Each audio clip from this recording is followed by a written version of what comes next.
This podcast is the property of the Half-Blood Princesses. I'm Demi. I'm Jess. The story will begin in a flourish.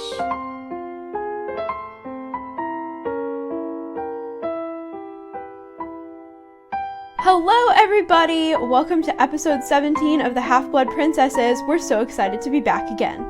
Yes, we are, and if you don't follow us on social media, what are you doing with your lives? Please follow us. We are on Twitter and Instagram at HBPrincessesPod, and you can find us on Facebook and YouTube by searching the Half-Blood Princesses, a Harry Potter podcast. Also, if you would like to drop us a voicemail, you can do so by calling 412-228-5435. And now, Jess, what is the topic for episode 17? The topic for episode 17 is the Battle of Hogwarts, and it's so special because today is the anniversary of the Battle of Hogwarts. Well, not the day you're listening, but the day that we're recording the episode. So we are super psyched. Now, let's get into our quote. It's time for Quick Quotes Corner.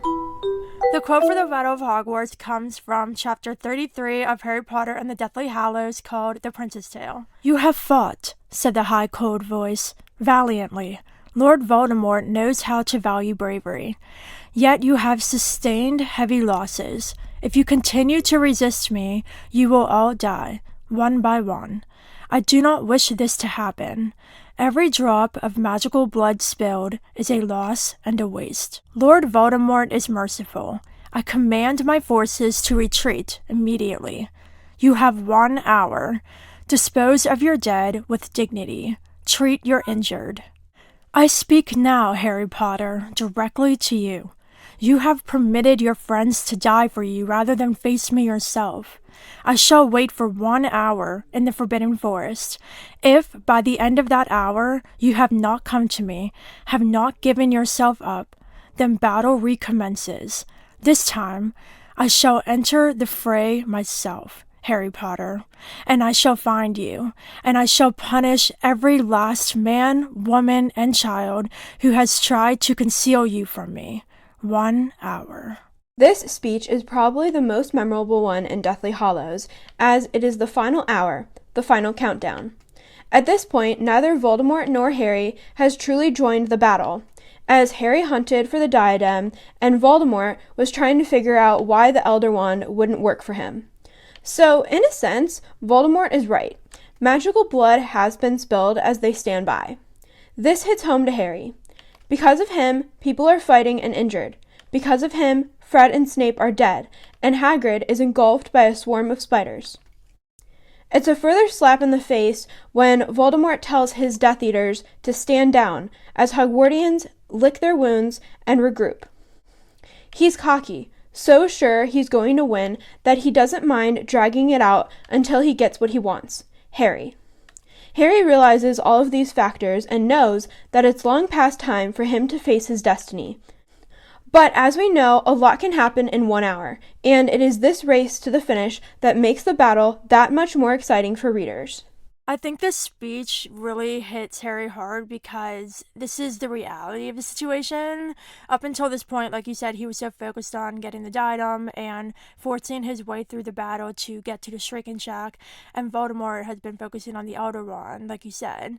And so I don't think until this moment that neither Harry nor Voldemort really realize how many people are dying and injured, because when Harry goes back into the Great Hall, he sees this. So I feel like the blow really comes from not really being involved with the battle and seeing the aftermath from this first kind of segment of the battle where Harry's like, oh my god, like all these people are dead and injured because I've been running around finding a Horcrux while they were all fighting for me. Yeah, I agree. I mean, if it was me, I'd feel terrible. Like, hunting for Horcruxes is important, but in my book, the people around me that love me and support me are more important. So seeing that a lot of them are dead is just super devastating. Oh, here's Polly joining the fight, and she's got some stink pellets to drop on the Death Eaters. Oh, wait, she's just dropping off the fun facts. Hey, it's Polly, our owl. She's flying in with the fun facts. Now, let's get into the fun facts. The Battle of Hogwarts took place from May 1st through 2nd, 1998, and was the final showdown between the sides of good and evil. Hogwarts Castle was damaged in the battle, and 50 people died defending it, including Fred Weasley, Tonks, Lupin, and Colin Creevey. The Death Eaters enlisted giants, dementors, and acromantulas to fight for them, while the defenders of Hogwarts included centaurs, house elves, students and their parents, shopkeepers from Hogsmeade, enchanted armor, statues and desks, and many others. In the end, Lord Voldemort was killed in the Great Hall when his killing curse rebounded and hit him. Combatants: loyal to Albus Dumbledore, the Golden Trio, the Weasleys, Fred was killed in the battle, Aberforth Dumbledore, Neville Longbottom, Seamus Finnegan, Lavender Brown, Parvati Patil, Padma Patil, Terry Boot, Ernie Macmillan, Anthony Goldstein, Michael Corner, Luna Lovegood, Dean Thomas, Lee Jordan, Cho Chang, Minerva McGonagall, Severus Snape, who was killed, Phileas Flitwick, Pomona Sprout, Horace Slughorn, Argus Filch, Peeves, Kingsley Shacklebolt, Remus Lupin, who was killed, Nymphadora Tonks, who was killed, Oliver Wood, Katie Bell, Angelina Johnson, Alicia Spinnet, the remaining teachers, Firenze, Rubeus Hagrid, Grop, Fang, Hogwarts Paintings, Hannah Abbott, Augusta Longbottom, Sybil Trelawney, Colin Creevey, who was killed, Centaurs, Thestrals, Buckbeak, Bane, Ronan, Megorian, Hogwarts House Elves, and shopkeepers and other townspeople from Hogsmeade. The losses included roughly 50 dead.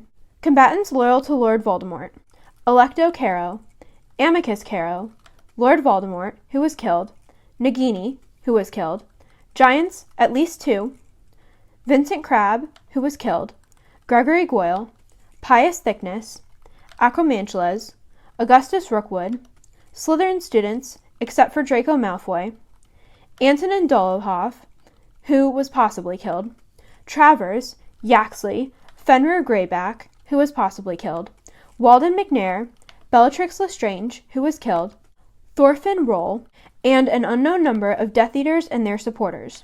Lastly, combatants who changed loyalty include Draco Malfoy, Lucius Malfoy, and Narcissa Malfoy.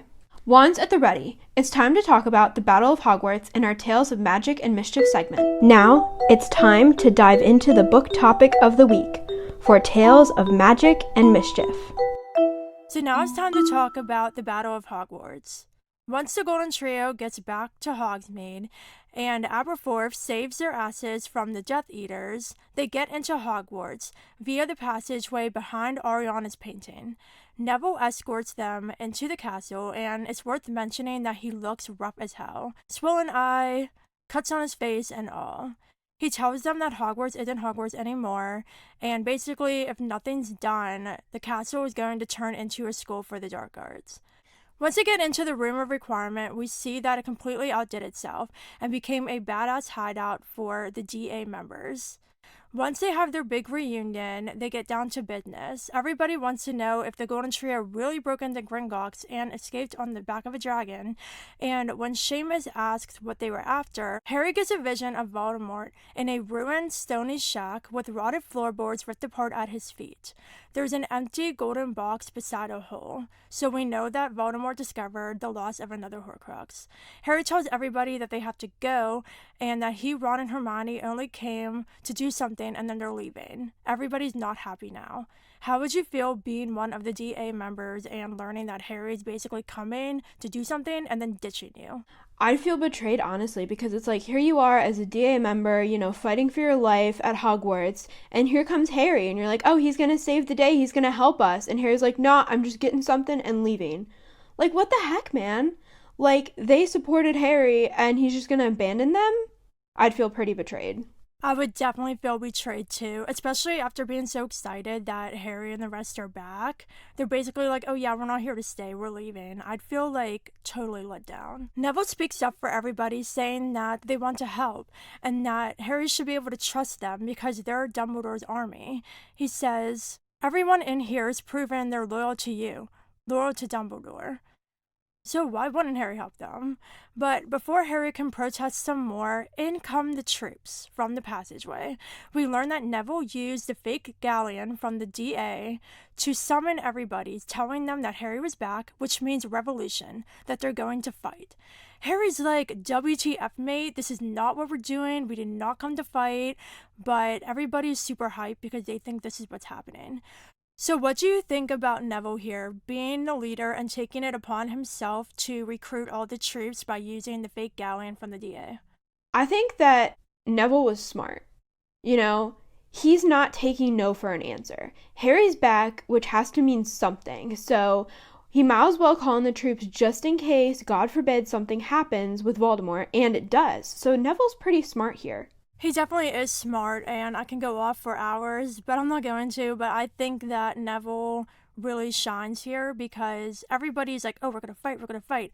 But Neville's the one who actually said, listen, I'm using this coin from the DA. I still have it. Everybody still has it. And I'm going to kind of alert everybody what's going on. And I think it's so cool that not only Neville kept this coin, but like everybody else did too. That just shows how loyal they are to Harry and to Dumbledore. Harry tries to protest some more, but Ron steps in and cuts him off. In a low voice, he tells Harry that they can help. They don't have to tell them that it's a Horcrux that they're looking for, but they have to find it fast, and they don't know what it is or where it is. Harry's like, what? But Hermione agrees with Ron, reiterating what he said and also adding, you don't have to do everything alone, Harry. And this makes Harry think back to the conversation he had with Aberforth, where he said, secrets and lies, that's how we grew up. And Albus, he was a natural. So Harry starts to wonder if he's turning into Dumbledore, being afraid to trust. What Hermione said really hits Harry hard, and he finally agrees to let the DA members help him find what is the diadem. So what do you think about the way that Hermione's kind of words to Harry completely changed his mindset here? As we all know, Hermione is very, very smart, and the fact that Ron came up with this, though, was really interesting because Ron's usually just kind of the follower. And so Hermione adds credibility here because she backs Ron up. Harry was afraid to trust, and here he is with a whole group of friends and loyal followers who are willing to help him. And he really needs to take advantage of that because time is running out here. And Neville is right. They are here. Neville is more of a leader in this moment than Harry is. I completely agree with you, and I think it's really important that Harry made the connection between him and Dumbledore because, like, Dumbledore was Harry's mentor throughout the entire series, and now that he's gone, Harry kind of took on some of his mindsets and his actions, and we know that Dumbledore made some very bad decisions in trusting, according to Harry, because as Harry thinks, Dumbledore trusted Snape, and look where that got him. So we think at this moment, or Harry thinks at this moment, that Dumbledore trusted Snape, which resulted in his death. He didn't know it was planned at this time. So that is why Harry's so afraid to trust. And I think by Hermione saying this really helped Harry to snap out of his mindset and realize that, hey, I do have people here that I can rely on and I can trust them. After Electo calls for the Dark Lord via the Dark Mark in Ravenclaw Tower and Snape and McGonagall face off, Snape runs into a nearby classroom and jumps out the window. McGonagall, Harry, and Luna are joined by Professors Sprout, Flitwick, and Slughorn in the classroom. With Snape out of the picture, McGonagall is in charge. Yay! Harry sees Voldemort in the cave and warns McGonagall that he's coming. McGonagall tells the teachers that Harry has to do something in the castle on Dumbledore's orders and that they need to establish basic protection around the place, then gather our students and meet in the Great Hall. Most must be evacuated, though if any of those who are over age wish to stay and fight, I think they ought to be given the chance. Would you stay and fight? I definitely would. I mean, as a Hufflepuff, it's in my nature to be loyal and do the right thing. So I feel like even though I would be scared, staying to fight for the good is the way I would go. I agree with you. I would be scared, but I'm definitely not a coward. And I'm one of those people who's very feisty in general. And so I would be there fighting. Like, even though I can't see, my cane is still a weapon, so there you go. Professor Sprout leaves, saying she'll meet them in the Great Hall in 20 minutes with her house. Flitwick begins chanting incantations out the window of the room and unfortunately is no help to Harry when he asks about the diadem. He and Luna begin to leave with McGonagall, but before they do, Slughorn speaks. He says that he isn't sure whether this is wise. Voldemort will find a way in, and those who delay his entrance are in grievous peril. McGonagall doesn't care and tells him to meet her in the Great Hall with his students. If he wants to leave with his students, he's free to do so. Then she says, "But if any of you attempt to sabotage our resistance or take up arms against us within this castle, then, Horace, we duel to kill." Slughorn splutters, and McGonagall interrupts him, telling him that Slytherin needs to decide its loyalties and to go and wake his students. What do you think about this exchange? It's about time somebody flat out told Slytherin House, listen, decide if you're with us or against us. Because McGonagall knows how serious this is, and it's no time to mess around. So she's not playing games anymore, and I think it's so important what she said here. I think it is important, and think about Slughorn. He's primarily a coward, right? I mean, it wouldn't surprise me if he left. And also, somebody within the teachers has to disagree with the headmistress. Like, that's how it's gonna go. But Slughorn just bothers me, and he really bothers me in this moment. And I like how McGonagall doesn't take his BS. She's like, I will kill you if you basically sabotage me. Like, that is not how this is going. You better get yourself together. I think that's fantastic. She is so badass. She really is. In the corridor, McGonagall tells Filch to find Peeves and makes the suits of armor come to life. Afterwards, Harry and Luna part ways with her and announce to those gathered in the Room of Requirement that they're fighting and are meeting in the Great Hall soon to go over the battle plans. A fight breaks out between Ginny and Molly about Ginny staying behind in the Room of Requirement during the battle. She can't fight because she's underage. To end this section, how would you feel if you were Ginny? Would you disobey orders and fight or stay back? We need to think about how Ginny is a Gryffindor, and also the fact that she's in love with Harry, that like this whole thing's about pretty much.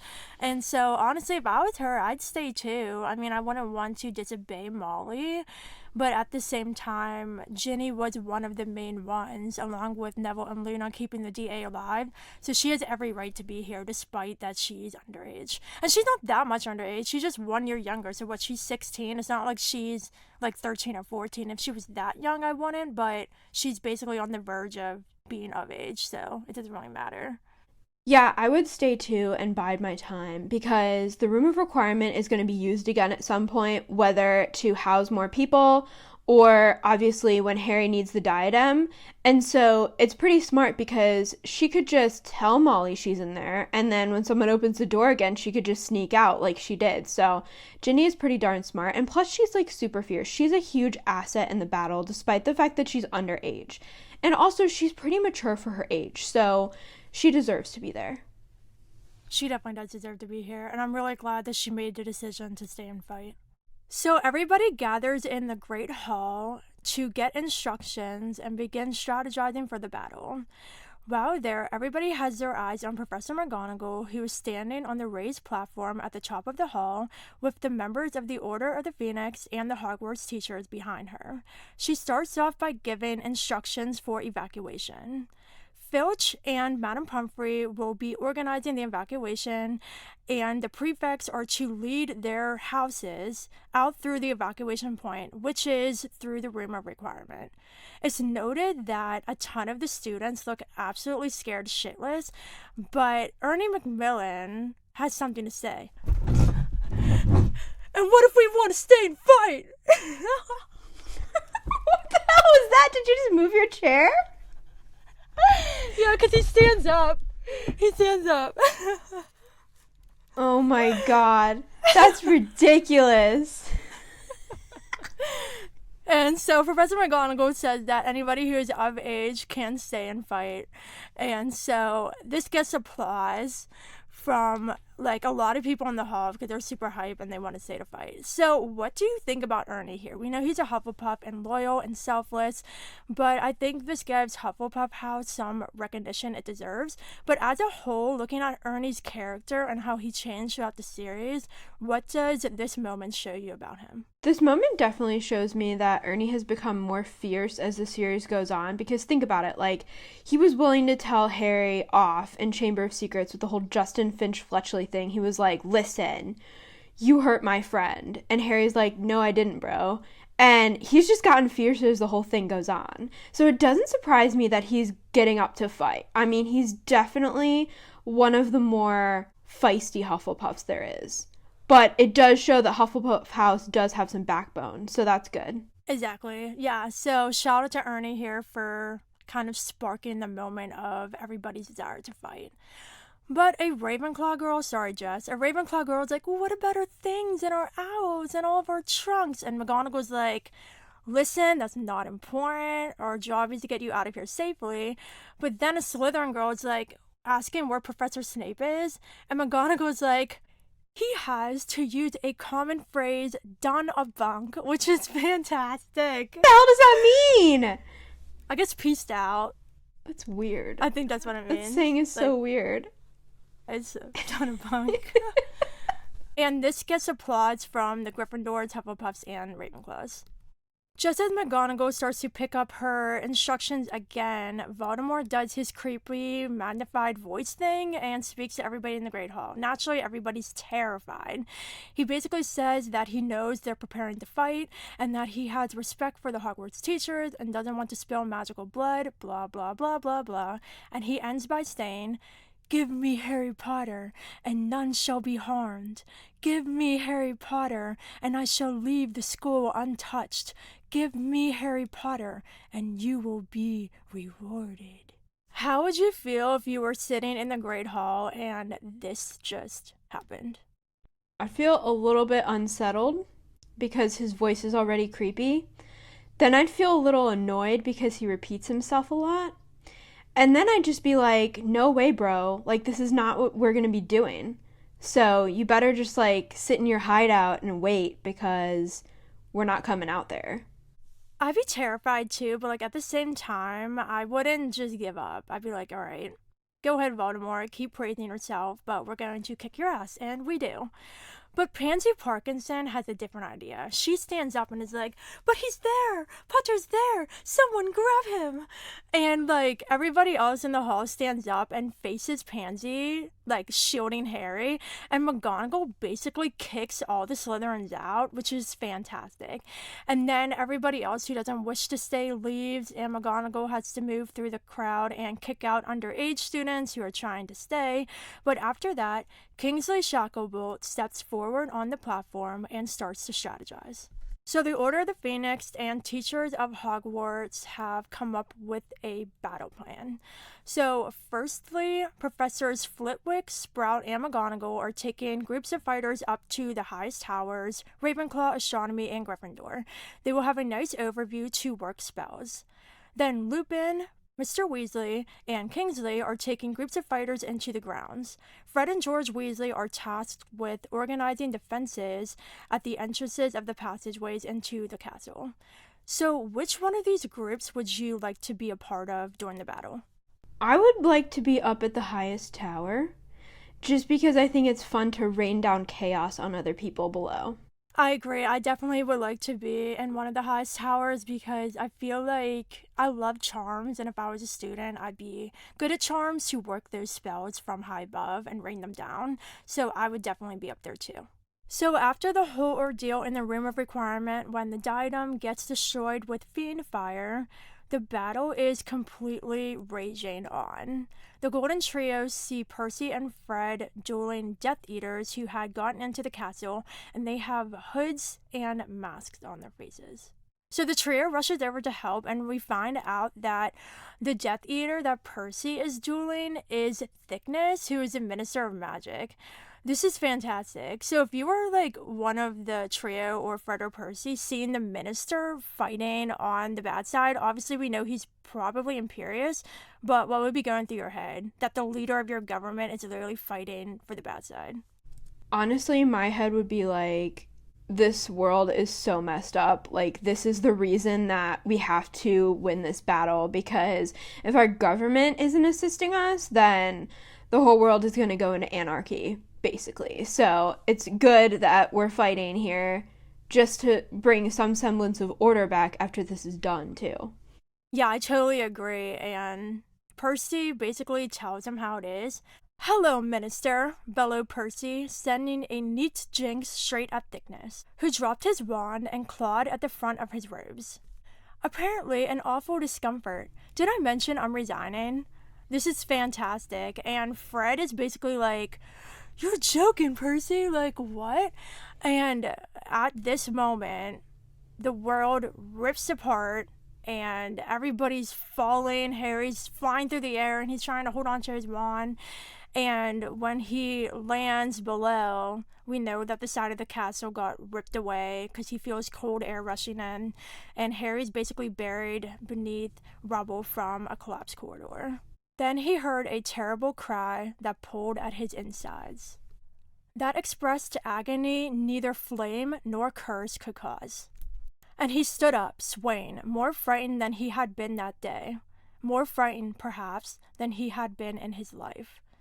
So, not knowing what happened, what went through your head the first time you read this passage? Honestly, I thought that someone had been crucioed, because it's the torture spell, and most of the time when you're crucioed, you're screaming.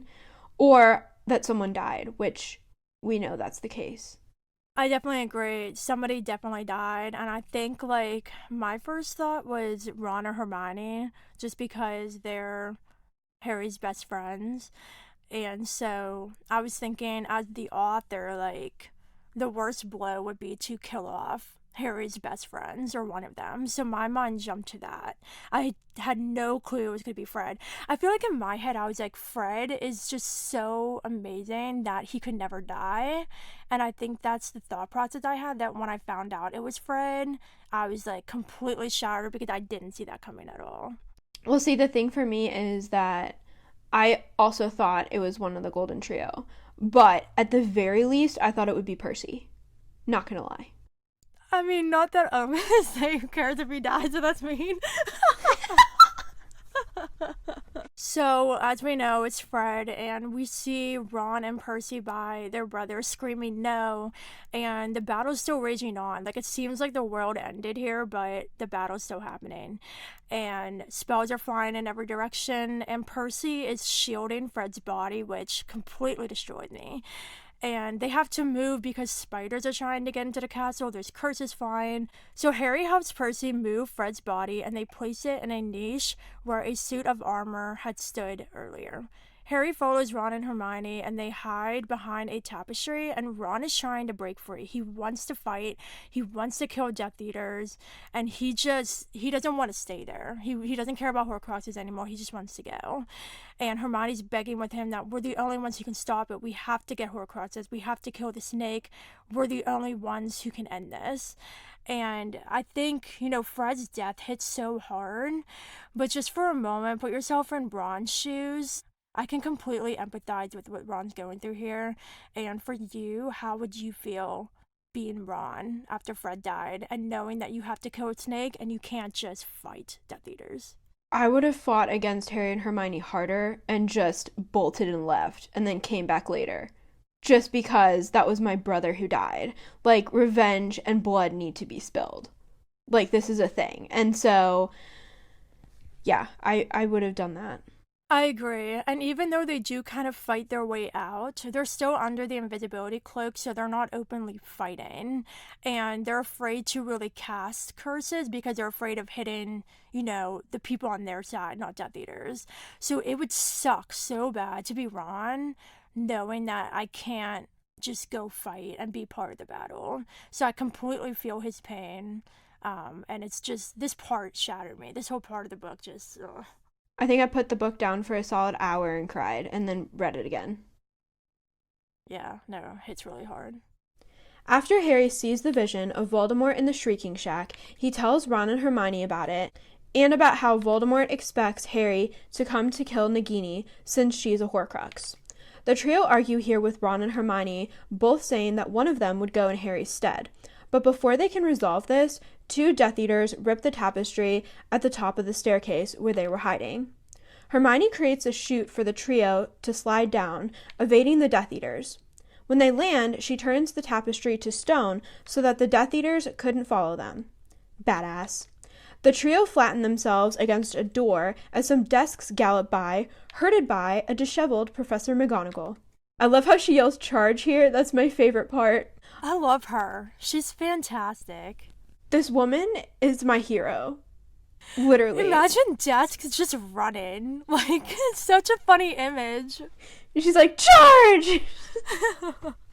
Under the cloak once more, they race down a staircase into a corridor full of duelers.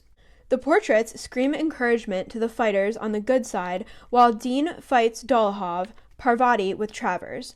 Peeves comes zooming by, dropping Snargaluff pods on the Death Eaters, whose heads were suddenly engulfed in wriggling green tubers like fat worms. Would you like to be Peeves in this moment? You know what? Peeves gets so much shit, but he's literally fantastic. And it's so funny in the earlier section when they were, like, organizing things, when McGonagall told Filch to get Peeves, he was like, but Peeves? Peeves? Like, he couldn't freaking believe that Peeves had any use here. But it's so funny. Like, I love Peeves here, and it's so funny that he's just, like, dropping these things on the Death Eaters and zooming around like, whee! And then just drops them.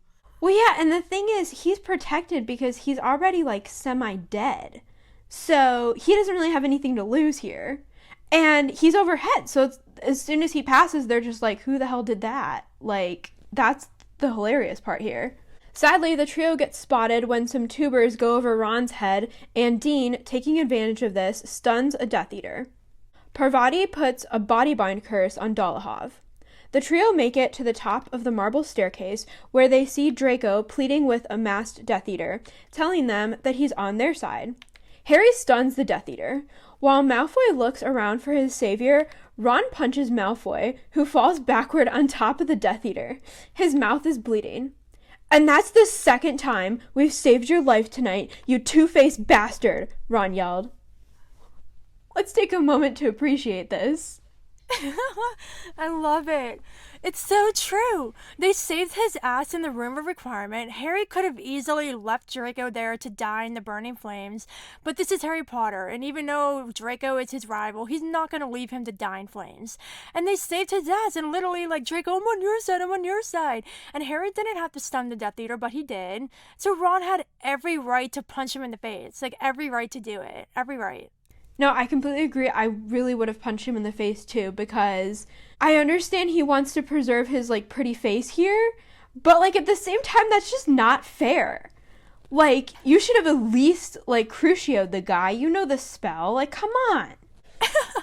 The trio run into more fighters, Flitwick with Yaxley and Kingsley with another. Students come by, carrying or dragging injured friends. Harry tries to stun a masked Death Eater. The spell misses, but nearly hits Neville, who has some venomous tentacula that loop themselves around a Death Eater. As they run down the marble staircase, the Slytherin hourglass breaks. They see two bodies fall from the balcony overhead as they reach the ground, and what appeared to be Greyback speeding by to eat one of the victims. Hermione blasts him with her wand, and he's thrown back from Lavender Brown. I hate Greyback. He's terrible. He's probably one of, like, the worst characters up there with, like, Voldemort and Umbridge. Like, he's awful. Yeah, and what's even funnier here is Professor Trelawney drops a crystal ball on his head. Like, this woman just comes out of nowhere and is like, here you go! This is the only time I have respect for her. Like, every time she's trying to do divination stuff and seeing into the future, she's so full of crap.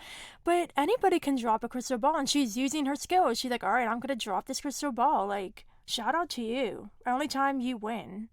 Yeah, I think it's really funny. But at the same time, Hogwarts is her home, so it makes sense that she would do this.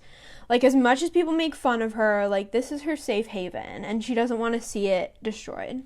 Another ball smashes through a window. Perhaps the more dreadful part of the scene is when the spiders burst through the front doors, and Hagrid tries to protect them. Despite Harry's best efforts, Hagrid is swallowed up by the herd. That's terrible. This is definitely Hagrid's downfall, protecting the spiders, because he thinks all creatures are good, and these obviously are not Aragog. Harry's path toward his friend is impeded by a large giant's foot. How would you feel if you were Harry at this point? I'd be so overwhelmed. Like, I'm just thinking, like, battles in real life are, like, really terrifying and bad. But when you bring in wizards who cast spells and all these creatures and giants and stuff, like, I'd be so overwhelmed. And, like, being Harry under the invisibility cloak, like, I'd be trying to avoid everything, but at the same time, not even knowing, like, which direction to turn because so much is going on. I agree. I'd be so lost in this moment. And Hagrid is like Harry's best friend. So not being able to save him is just heartbreaking. Absolutely heartbreaking. And I kid you not, throughout the rest of this book until we see Hagrid again, I thought he was dead. Like, I was so scared. I kept thinking about him the whole time. I'm like, where's Hagrid? Where's Hagrid? Where's Hagrid? Because you don't know. Like, people just run by. And it's like, what's going to happen to you? We don't know until we see you again.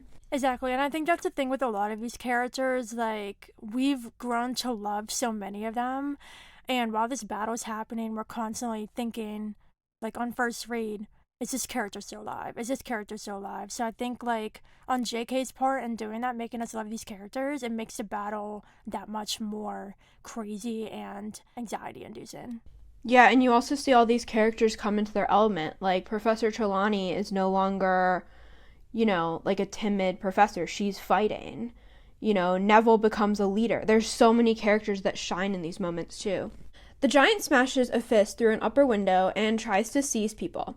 The trio is saved from further conflict when Grop appears to duel his far larger kin. Go, Grop! From the giants, they run into a pack of 100 Dementors. Harry is seized by despair and can't cast a Patronus, and his friends' attempts to do so fail.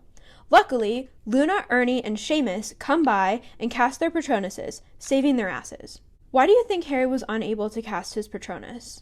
I think it could still be Fred's death and kind of that feeling like the world literally ended. And I think like I said before, the overwhelming kind of whole situation here. If I was Harry, like there's no way I could think of a happy thought. These people are fighting to save my ass.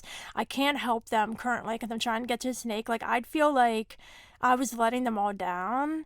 And I think like in this moment, Harry feeling so overwhelmed and just destroyed that he couldn't produce a happy thought. And real quick, I just want to point out that with Ernie, Luna, and Seamus, we have a Hufflepuff, Ravenclaw, and Gryffindor all coming to help. Yeah, that's true. There's no Slytherin representation except for the Death Eaters here. So that's true. But also is going to say that part of casting a Patronus requires intense concentration. And when you're in this moment, it's really, really hard to concentrate because you're focused on so many things at once.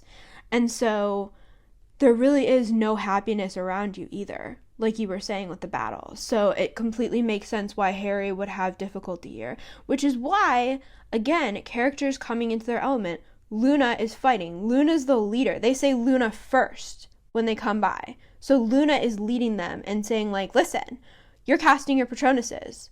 Our friends are in danger. Luna also encourages Harry to think of something happy, saying that they're all still here and fighting. Harry casts his stag and the Dementors vanish. A giant with a club comes forward. They run, Luna, Ernie, and Seamus vanishing. The trio is alone once more. They make it to the willow unscathed. Ron levitates a twig to press on the knot on the trunk, and they go in toward the Shrieking Shack. After Snape's death, Voldemort makes his speech about how Harry has 1 hour to face him, and the trio leave the Shrieking Shack.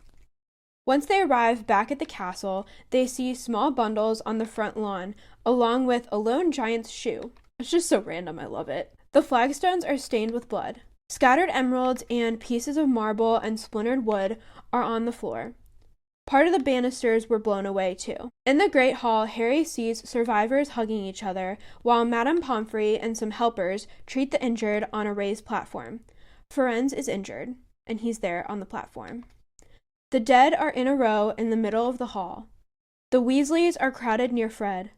Hermione hugged Ginny, while Ron joined Bill, Fleur, and Percy, who flung an arm around his shoulders.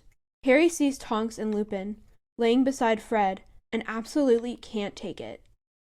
The guilt of not giving himself up to Voldemort eats him alive because if he had done so, Fred and the others would not be dead. He wished he could rip out his heart, his innards, everything that was screaming inside him. Tell me your reaction to this scene and Harry's feelings of grief and guilt. You know, like, I would be completely broken. And I think what would really do it for me was Fred was dead, but now we see Lupin and Tonks. And that's just like Lupin and Tonks. Lupin, the one who taught me how to cast a Patronus, and Tonks, one of the most amazing aurors. They're dead. And I think that would just shatter me completely. I was just heartbroken when I saw this whole sight because the Weasleys surrounding Fred, it was just terrible. I mean, the whole time Molly's afraid that someone's gonna die, and she would have been fine if it was her, but not her kids. Like, her kids are her world, and to just see her, it just breaks my heart because I want to be a mom someday, and I know that it would break me if one of my kids died. And I just feel for Molly in this moment. And also, the fact that no one is by Lupin and Tonks is terrible. Like, the Weasleys are nearby, but Lupin and Tonks are just laying there peacefully. And it's terrible. Lupin was the last Marauder alive, and he could have been Harry's father figure. Harry lost his father. Harry lost Sirius. Harry loses Lupin. Lupin was the last one. Lupin was the one who was going to be with Harry for the rest of Harry's life. Lupin was the one who told Harry that he was going to be Godfather. Right? Lupin was the last one. And Tonks was just so pure and full of energy. And she lost her cousin, and now she has to lose her life. This whole thing is just not fair at all. And it broke me. And so I completely understand why Harry had to run, because he couldn't take it. I agree. And about Lupin and Tonks, I think also what hit Harry so hard, which is something that he brings up when Harry speaks to Lupin with the Resurrection Stone, is that Teddy is in the same position Harry was in when he was a baby. Like, Harry lost both his parents when he was a baby, and Teddy went through the same thing. And I think that Harry he's not the best person. He's not the greatest hero. He's done stupid things over the series, but I think the one thing that really shows that Harry's so incredible is that he's selfless and he understands because of his past. And I think that he just didn't want somebody else to have to live the life that he was forced to live without parents, and that's what Teddy is having to do now. And so that just freaking sucks too. Yeah, well, I think JK did this because the whole series now comes full circle. You know, one orphan, another orphan sort of deal. But the difference here is that Harry's going to be able to tell his godson stories about his dad. And Harry didn't really have that. And so he is now able to give Teddy a better life than he had. Yeah, and also what Lupin said when Harry spoke to him was that Lupin did this so his son had a better life. And I think that's what, the bottom line is here, that people died, people were injured, but the wizarding world could have went on any longer like this, and I think that the casualties and the people who died for the greater good gave that better life for the generations to come, and I think that's really powerful too. I agree. Harry leaves the Great Hall, unable to bear the sight. He runs up to Dumbledore's office to view Snape's memories in the Pensieve. So after Harry goes into the Forbidden Forest to die, has a chat with Dumbledore in Wizard Purgatory, and returns back to life, Voldemort thinks Harry's dead. Nice try, Voldemort. But he's still kind of weary of approaching Harry. Should be.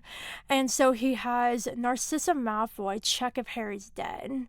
Narcissa feels Harry's heartbeat and asks if Draco's alive, if he's in the castle. Harry says yes, and so Narcissa lies to Voldemort saying that Harry is dead, and all the Death Eaters celebrate by shooting red and silver sparks into the air.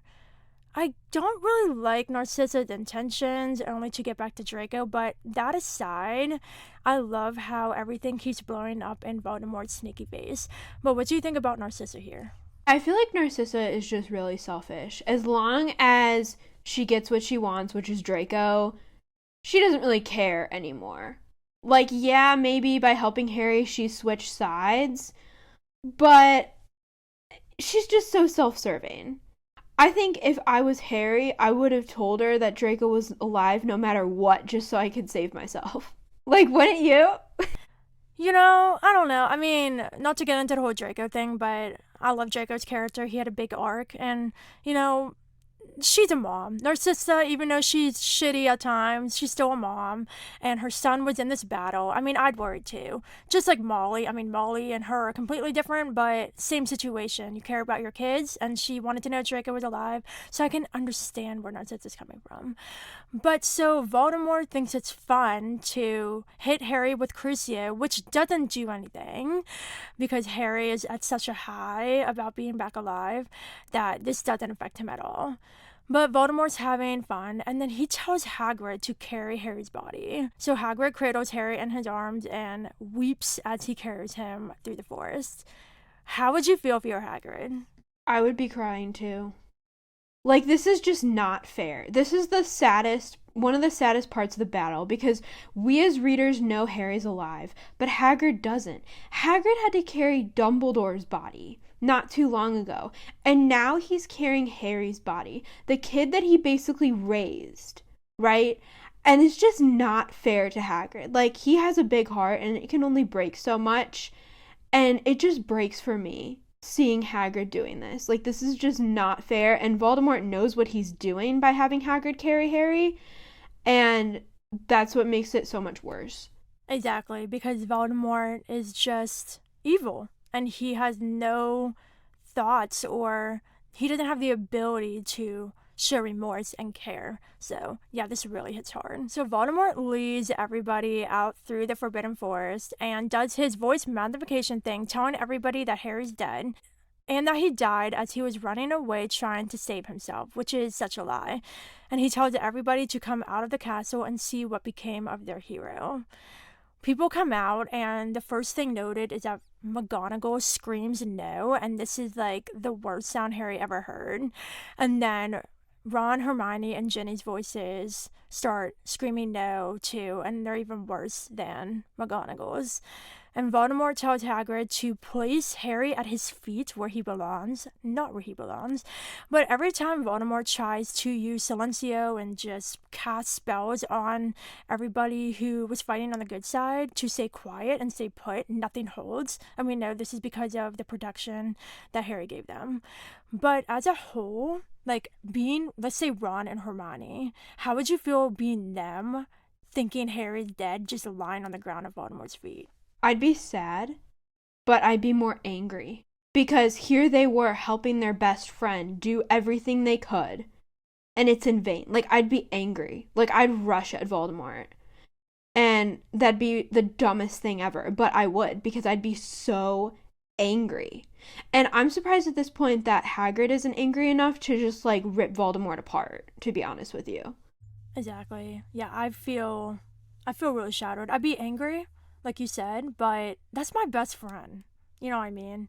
Like, I'd be like, I'd want to kill Voldemort. That's what I'd do. I'd be like, I'm doing this. Like, I know I'm not the chosen one, but I'm going to do everything I can to make sure that Voldemort falls the way that Harry was always meant to make him fall.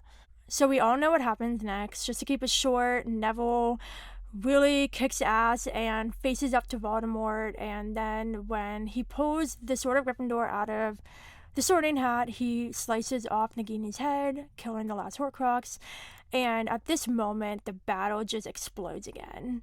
And the Centaurs join in, the Giants, the House Elves, the Thestrals, Buckbeak, the shop owners and house owners of Hogsmeade. Like, everybody is, like, joining the fight now. And it's so funny because it's mentioned that Charlie Weasley overtakes Horace Slughorn, which is fantastic. And then Creature comes out of the kitchens leading the elves with Regulus's fake locket bouncing on his chest, telling for everybody to fight for his master Harry.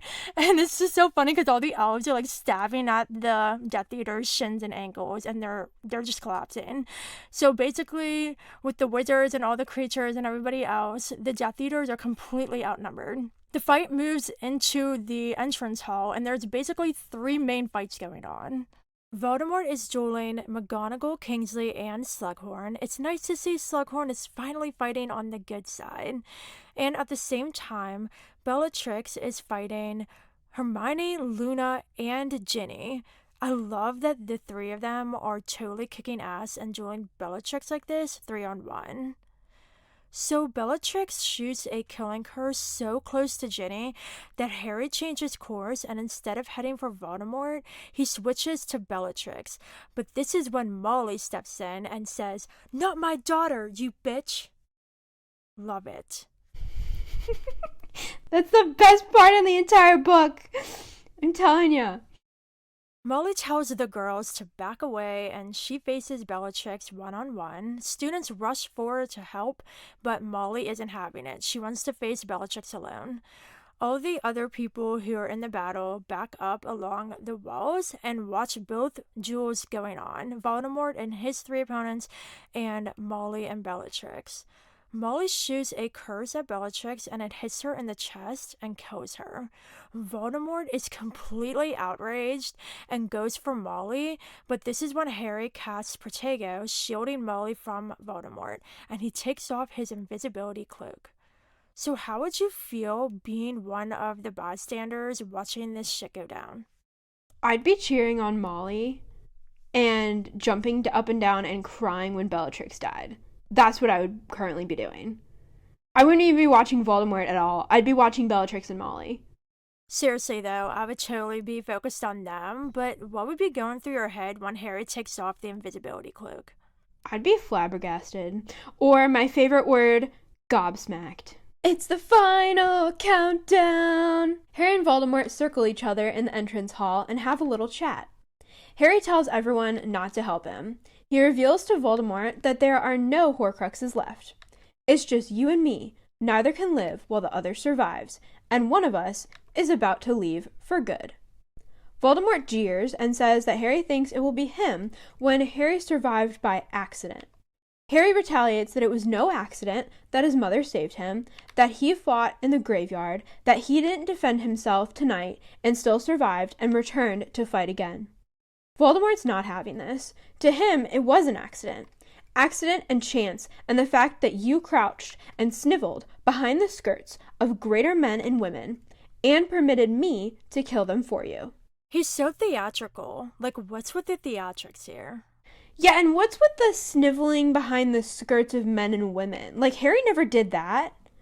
He had help, but he didn't, like, hide behind someone's skirt or just, like, put Dumbledore in front of him and say, kill him. Like, he didn't do any of that. And, like, yes, maybe Harry's survival was chance, but it's not an accident. All of this stuff is intentional, and Voldemort doesn't want to believe that it was intentional because, you know, then he'd have to admit that Harry is just as evenly matched to him as he feared. So there's that. Harry says Voldy won't be killing anyone else tonight, and he won't be able to kill anyone again. Because Harry died, or attempted to, he's bestowed the same protection on them that Lily bestowed on him. So Voldemort can't hurt them. Did you realize that this was going on up to this point? Because I had no idea why he couldn't silence them. I definitely did, and I think the moment I realized it was when Harry came back to life and Voldemort cast Crucio and it didn't do anything.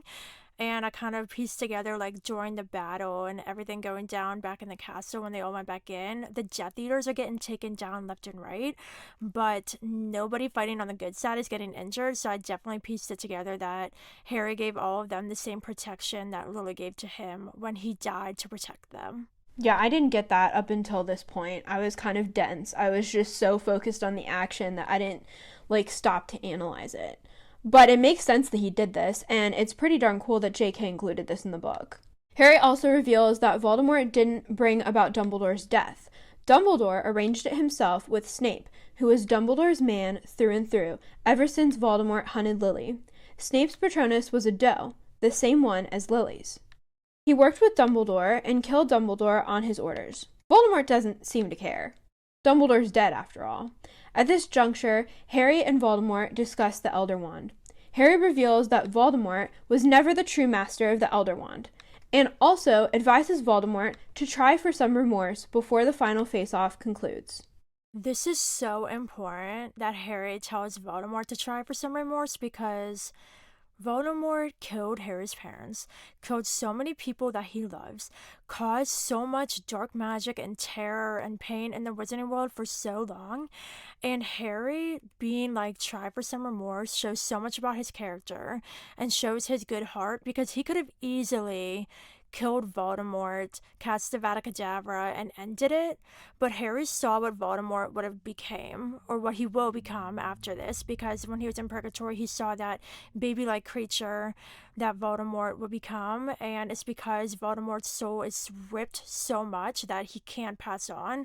So Harry knows this, and he's giving him one more chance, and I think that Harry doing this is a great thing, and it really shows that Harry isn't going to be an evil person like Voldemort is. He's giving him that extra chance, and that second chance of try for some remorse or this is completely game over for you. So I have so much respect for Harry for doing this. Yeah, and I think too that everybody can change at some point in their lives. Like, you could choose to be evil one day and good the next day, and your decisions are your choice. So if he chose remorse, there might have been hope for him. Maybe he would have been in Azkaban for a long time, but maybe he would have seen the error of his ways or actually, had a good life after this. Maybe there's always a chance and there's always what ifs here, but you should always give someone a second chance. And it shows here with Harry. And Harry's also telling him with this whole banter what went on. He's like, well, here's what's going on that you don't know. You don't know about Snape. You don't know about the Elder Wand. You don't know about this, that, and the other thing. And I'm just going to tell you before this all ends because we both need to know this information, right? He's giving him a fair shake and saying, this is what's going on, Tom. And you can either, have remorse or not, but this is what's happening. A red gold glow burst suddenly across the enchanted sky above them, as an edge of dazzling sun appeared over the sill of the nearest window. The light hit both of their faces at the same time, so that Voldemort's was suddenly a flaming blur. Harry heard the high voice shriek as he too yelled his best hope to the heavens, pointing Draco's wand. Avada Kedavra! Expelliarmus! The bang was like a cannon blast, and the golden flames that erupted between them at the dead center of the circle they had been treading marked the point where the spells collided. Harry saw Voldemort's green jet meet his own spell, saw the Elder Wand fly high, dark against the sunrise, spinning across the enchanted ceiling like the head of Nagini, spinning through the air toward the master it would not kill, who had come to take full possession of it at last. And Harry, with the unerring skill of the Seeker, caught the wand in his free hand as Voldemort fell backward, arms splayed, the slit pupils of the scarlet eyes rolling upward. Tom Riddle hit the floor with a mundane finality, his body feeble and shrunken, the white hands empty, the snake-like face vacant and unknowing. Voldemort was dead, killed by his own rebounding curse, and Harry stood with two wands in his hand, staring down at his enemy's shell. What are your thoughts from this quote and from the rest of the face-off? This is one of my favorite passages in the whole series because it's so metaphorical. And when we see the light streaming in, it's almost like a metaphor for a new dawn and a new beginning. And that's exactly what this is. After Voldemort dies, the Wizarding World is finally free of his terror and dark magic. And we knew this moment was coming. Like, the series is all about Harry and leading up to this point. So this just makes it so much more powerful with all the imagery and sensory details with the spells colliding like the blast of a cannon and the golden light and all of this. It's so powerful and symbolic, and I love it so much. Yeah, it is very symbolic. And the other thing, too, is that in death, you're powerless. Voldemort's power is drained from him as he dies. So he looks like a shell of the man who hurt so many people, a shell of a person, part of a soul. He's barely human, but he also is human in the way that he dies peacefully. Like, this unforgivable curse makes me think that you do dole death on someone, but that it's painless. It just happens. And so it's so humane, I would say, because Harry could have dragged it out. He could have tortured Voldemort, right? He has the ability, but he didn't. He knew what was going to happen with the Elder One and was just like, well, Expelliarmus is my signature spell. I'm going to do it, see what happens, and hopefully Voldemort dies quickly, painlessly, and peacefully. And that's what he did. That is also pretty humane. I completely agree, and this shows so much about Harry's character because he gave Voldemort that final chance when he asked him to try for some remorse, and he didn't.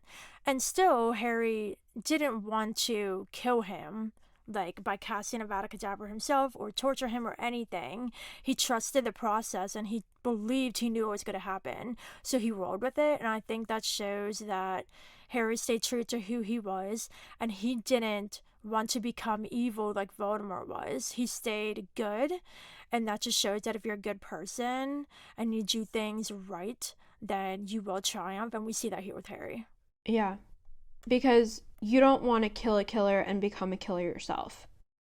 That's the whole thing. And this series just talks about how good prevails. So Harry was good. He had good intentions, and that's what saved his life. After Voldemort is killed, everyone cheers and rushes forward to hug Harry. A celebration in the Great Hall follows. News comes in that the Imperialists are coming back to themselves. Death Eaters are fleeing and being captured, the innocent in Azkaban are being released, and Kingsley is now the new Minister of Magic. Voldemort's body was moved to a chamber off the hall, away from the other dead. Fred, Lupin, Tonks, Colin Creevey, and 50 others had died. What did they do with Voldemort's body after this? That's the thing that I've always wondered. I feel like if it was me, I'd just burn it. Yeah, just to make sure he's gone, just to be certain.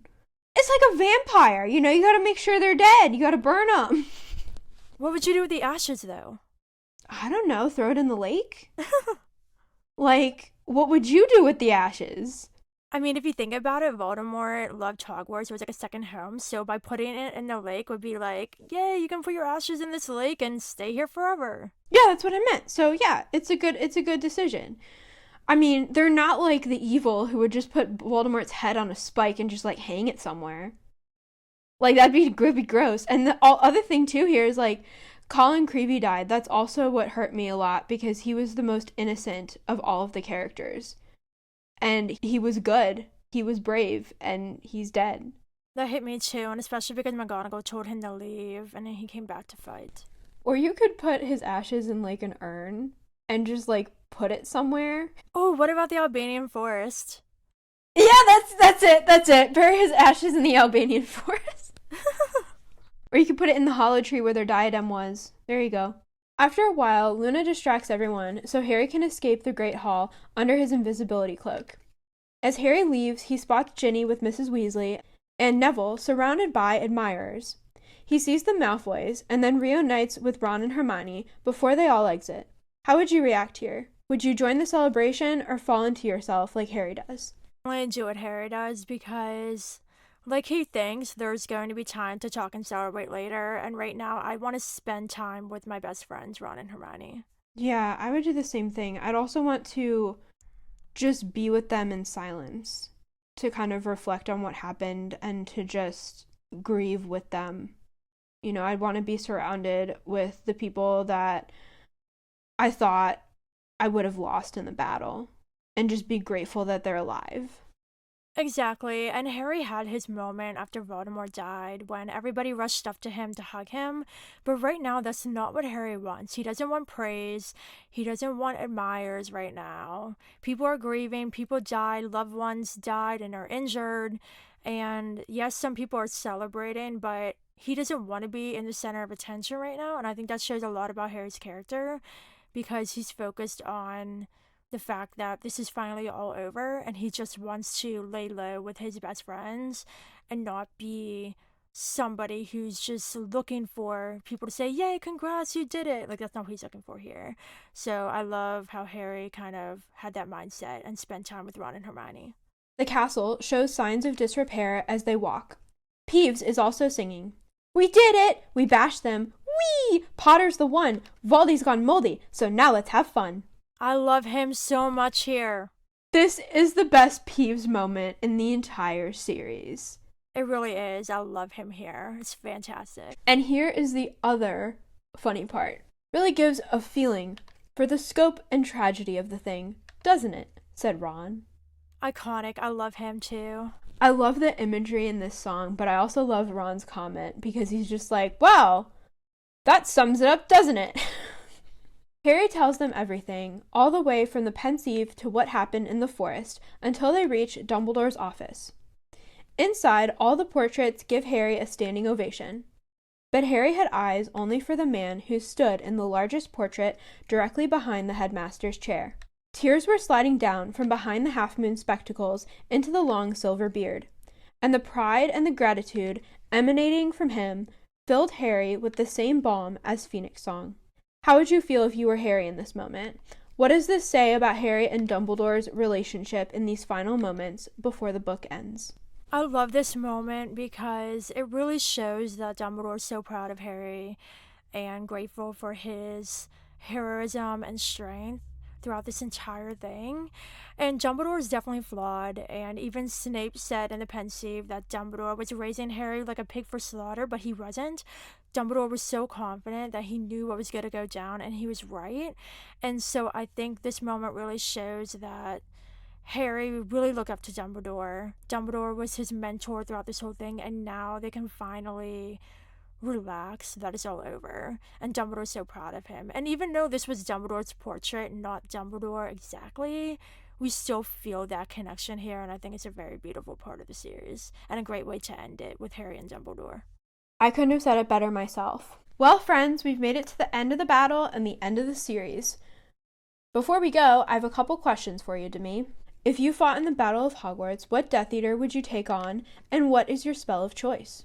So I would definitely fight Lucius Malfoy just because I love Draco so much, and I think Lucius was so damaging to Draco, so I would totally want to kick his butt. And my spell of choice would be Stupefy because I think it's a really quick way to kind of put somebody out of action in the battle without doing serious injury because you literally just stun them. It's nothing bad.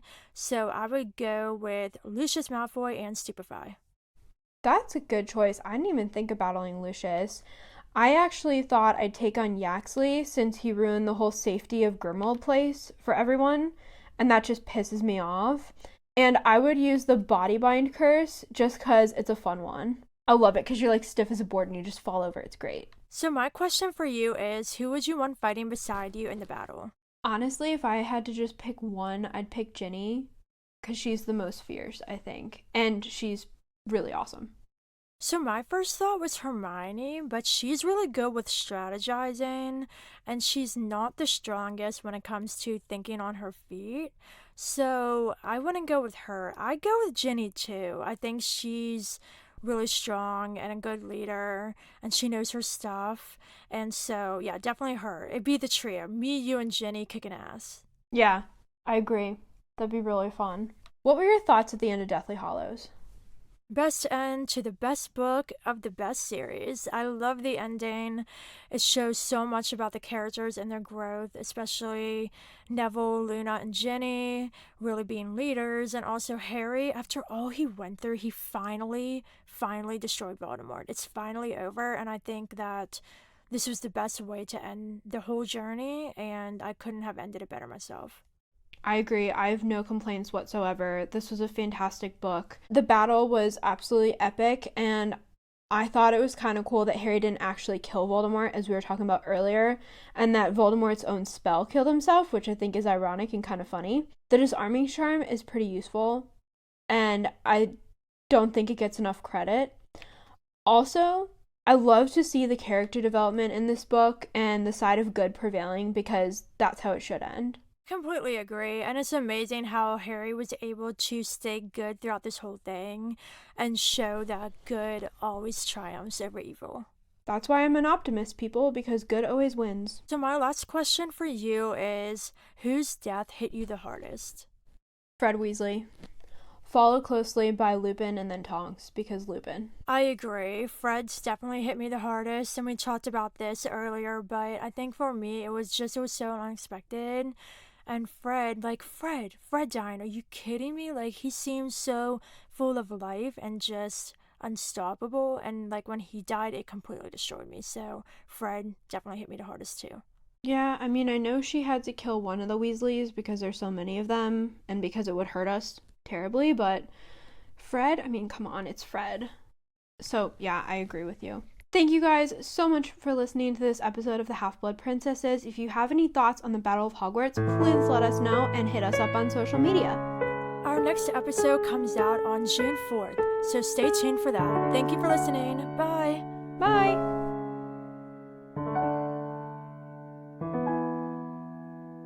Thank you for listening to this chapter of the Half-Blood Princesses, a Harry Potter podcast.